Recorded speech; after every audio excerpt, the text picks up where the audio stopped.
Bienvenidos a su canal Breaking Chemistry. El día de hoy les traigo el tema termoquímica parte 2. Disfrútenlo.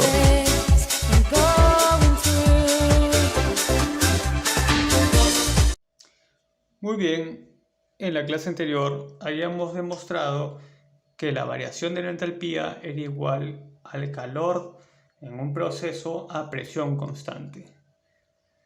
Ahora queda ver cómo se puede aplicar la variación de la entalpía a una ecuación química. Entonces, cuando tenemos una ecuación química, vamos a colocar aquí el título, la entalpía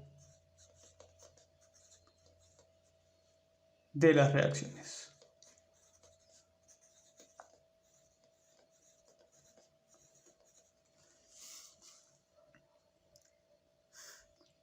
A ver, cuando tenemos una reacción química, por ejemplo, siempre en una reacción química van a haber los reactivos que van a transformarse a productos.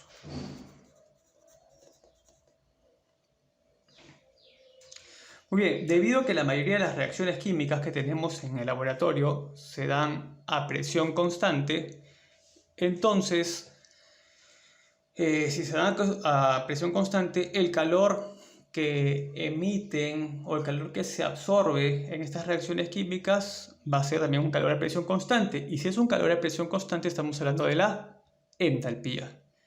Entonces, la entalpía de una reacción, ¿sí? La entalpía de una reacción va a ser igual a la diferencia de la entalpía de los productos menos la entalpía de los reactantes o reactivos. ¿Estamos? Es justamente igual que esto, ¿no? Entalpía final menos entalpía inicial. Muy bien. Entonces ya tenemos definido eso. Pero, ¿cómo conocer la entalpía de una sustancia? Nosotros no podemos conocer la entalpía de una sustancia si no conocemos la variación de la entalpía. Eso quiere decir que la entalpía inicial de una sustancia tendrá que ser un valor referente, un valor arbitrario. Como por ejemplo, ¿no? La medida de la altitud de las cosas. ¿En base a qué está?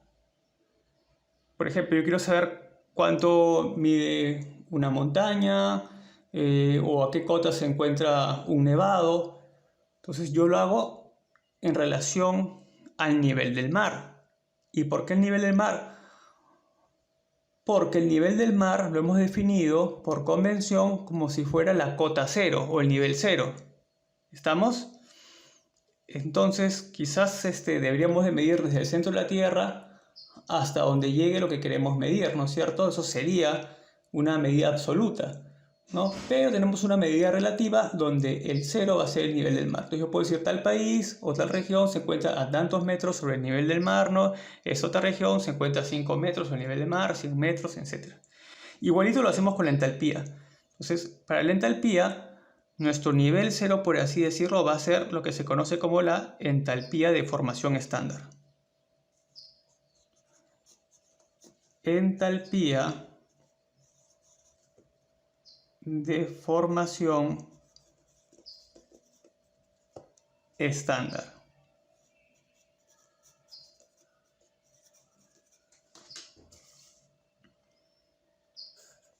Y aquí lo subrayamos.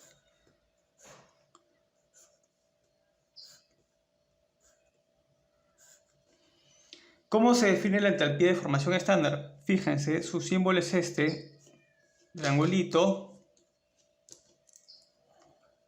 más conocido como delta, el símbolo de la entalpía, un subíndice de F y una esferita. Ahorita van a ver qué significan esos dos símbolos, la F y la esferita. Entonces, la entalpía de formación estándar se define como es el cambio de calor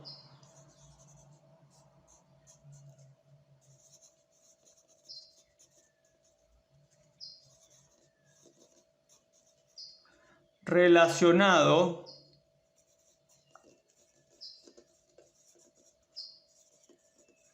cuando se forma un mol de un compuesto.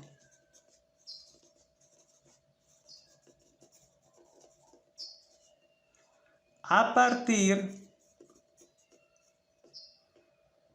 de sus elementos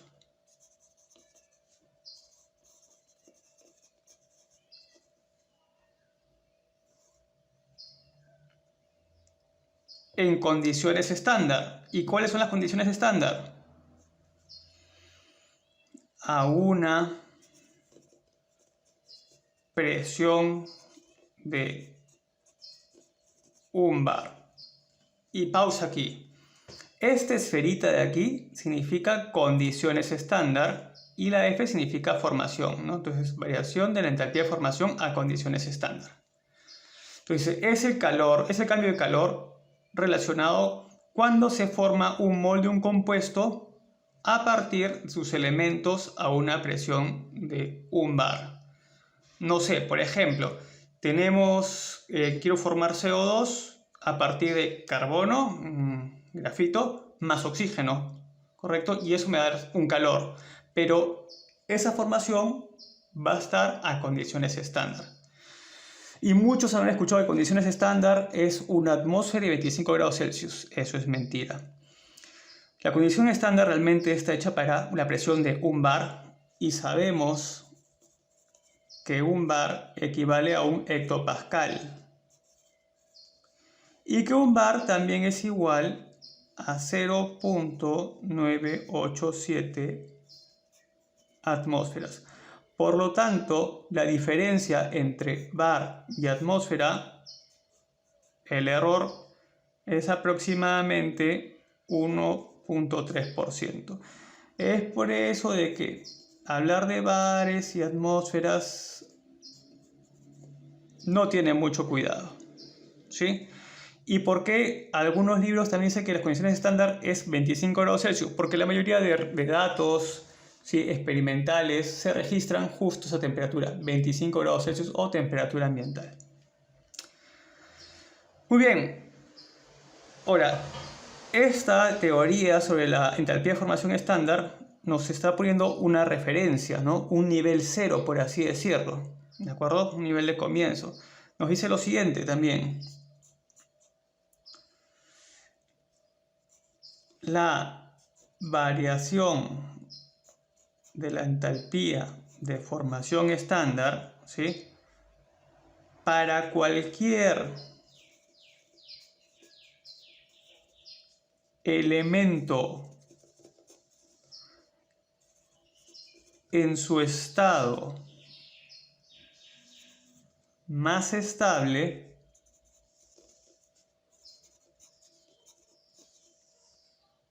es cero.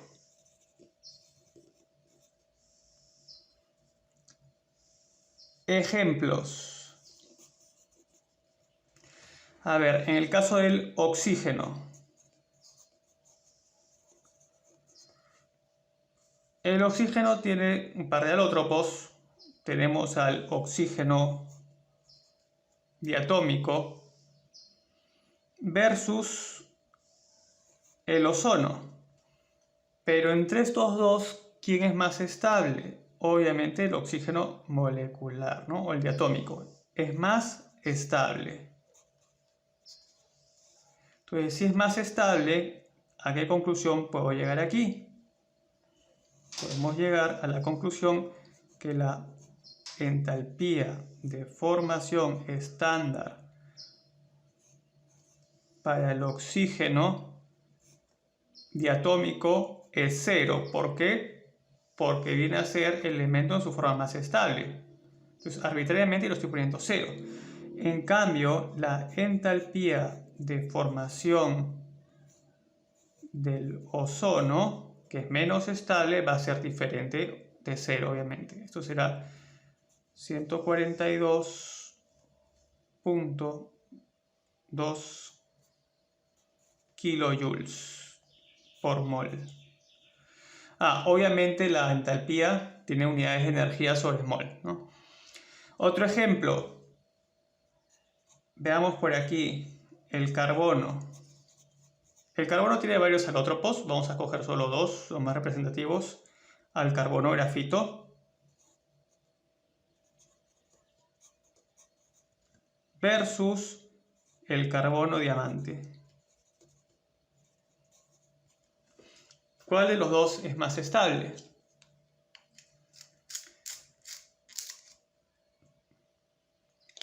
Obviamente el más estable viene a ser el carbono tipo grafito, ¿sí? Es más estable. Ok, entonces si analizamos acá sus entalpías de formación estándar, la entalpía de formación del carbono grafito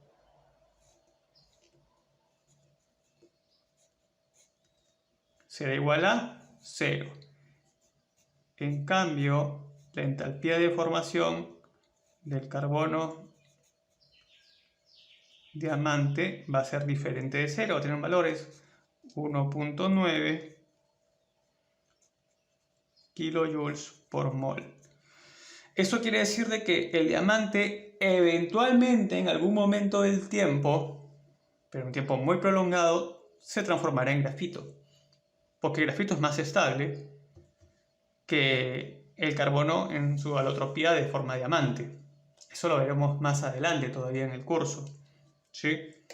Eso quiere decir que la forma de grafito tiene menor energía de Gibbs, ¿sí?, que la forma del diamante. Entonces, cuando la energía libre de Gibbs, la variación de energía libre de Gibbs es menor a 0, quiere decir de que el proceso es espontáneo. O sea, la conversión de diamante a grafito es espontánea, solo que va a pasar muchos años para que se dé ese cambio. Muchos años. Muy bien, sigamos avanzando. Ahora vamos a ver la entalpía de una reacción propiamente dicho. Antes de ver eso, la entalpía de la reacción, ¿sí?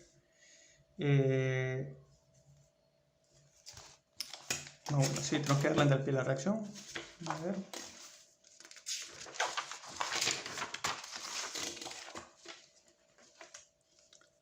Vamos a cuadrar esto bien.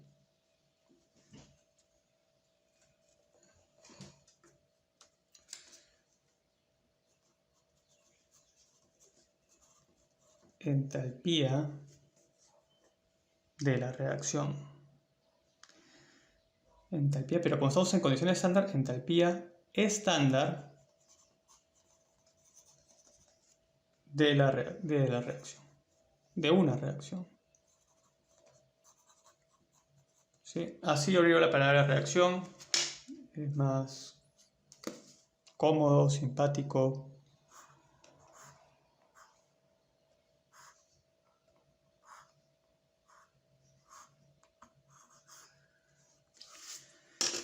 Muy bien, ¿cómo se define? Se define como la entalpía. Se define como la entalpía, ¿sí? La entalpía de una reacción que se efectúa a un bar, ¿no? De una reacción que se efectúa a condiciones estándar, a un bar, a una atmósfera. Ya sabemos de que entre bar y atmósfera son muy similares las magnitudes, solo hay un error de 1.3%. ¿Estamos? Muy bien.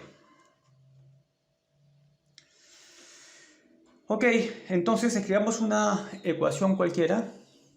Sí, una ecuación cualquiera. una ecuación general, que un reactivo A reacciona con un reactante B para formar a un C más un D. Entonces, ¿cómo se hallaría la variación de la entalpía de esa reacción estándar? Entonces sería la entalpía de los productos menos los reactantes. Y sería así. Variación de la entalpía de la reacción va a ser igual a ¿quién? A ver, va a ser igual. Hay que multiplicar los coeficientes a C, ¿no? Que es el número de moles donde están el producto C, multiplicado por la variación de la entalpía de formación de justamente la sustancia C, más D minúscula multiplicado por la variación de la entalpía de formación estándar del producto D, cierro corchetes, menos, abro corchetes, los reactantes, ¿no? A, coeficiente de A, multiplicado por la variación de la entalpía de formación del reactante A, más que va a restar B, coeficiente de B minúscula, variación de la entalpía de formación de B, y cierro. Entonces, de esta manera yo puedo calcular, conociendo las entalpías de formación de los productos y los reactantes, voy a dar la variación de entalpía de formación de la reacción.